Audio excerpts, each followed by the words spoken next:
তো ফ্রেন্ডস এখন দেখো সমহর বিশিষ্ট ভগ্নাংশ। দেখো 2/8, 3/12 এই ভগ্নাংশটাকে আমরা সমহর বিশিষ্ট ভগ্নাংশ করব।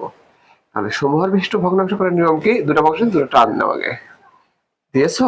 এখন নিয়ম হলো এই হরে লসাগু করে পাঠাইতে হবে। তাহলে 8,12 লসাগু বের করে দেখো কত যায়? 4 4 2 8 3 4 12 তাহলে 4 গুণ 2 গুণ 3 কত হবে? 4 2 8 3 8 24। তাহলে 24 লসাগু। এই লসাগুটা এখানেও পাতাবা এইখানেও পাতাবা, ঠিক আছে? এবার কাজ কি? আমরা এই হর দিয়ে এই হরটা দিয়ে লসাগুকে ভাগ দেব। তাহলে 8 24 এর কতবার যায়? দেখো 8 একে 8 8 2 16 3 8 24 কয়বার যায়? 3 বার যায়। এই যে ভাগফল 3 পেলাম, এই 3টা এখন এখানকার লব কত আছে? 2, এই 2 এর সাথে গুণ করবা, করে যেটা হবে সেটা পাঠাবো। এই দেখো, ঠিক আছে?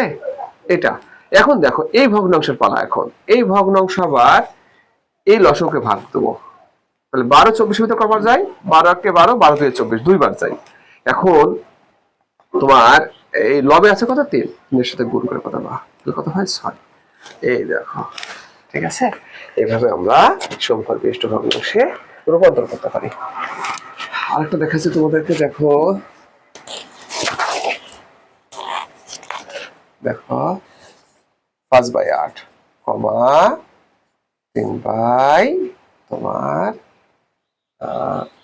24 এটাকে আমরা সমহর বিশিষ্ট ভগ্নাংশ করবো। হ্যালো ফ্রেন্ডস, লক্ষ্য করো। তাহলে আমরা কি করবো? 8 আর 20 এর লসাগু বের করে দেখি। 8,20 কে যায়? 4 যায়। 4 2 8 4 5 20। তাহলে কত হবে? 4 গুণ 2 গুণ 5। তাহলে 4 2 8 5 8 40। তাহলে লসাগু 40। তাহলে 40 পাতাও। 40 40 যথাযথ নিয়ম এইটা এখানে আসবে, ভাগ দেবে। 8 40 কে ভাগ দিলে কত হয়? দেখো 5। এখন 5 এই 5 এর সাথে গুণ দেবে। 5 গুণ 5 সমান কত হয়? 25। তাহলে এখানে 25 বসবে। এখন তবে এই 20 ভাগ দেবে কাকে? এই 40 কে।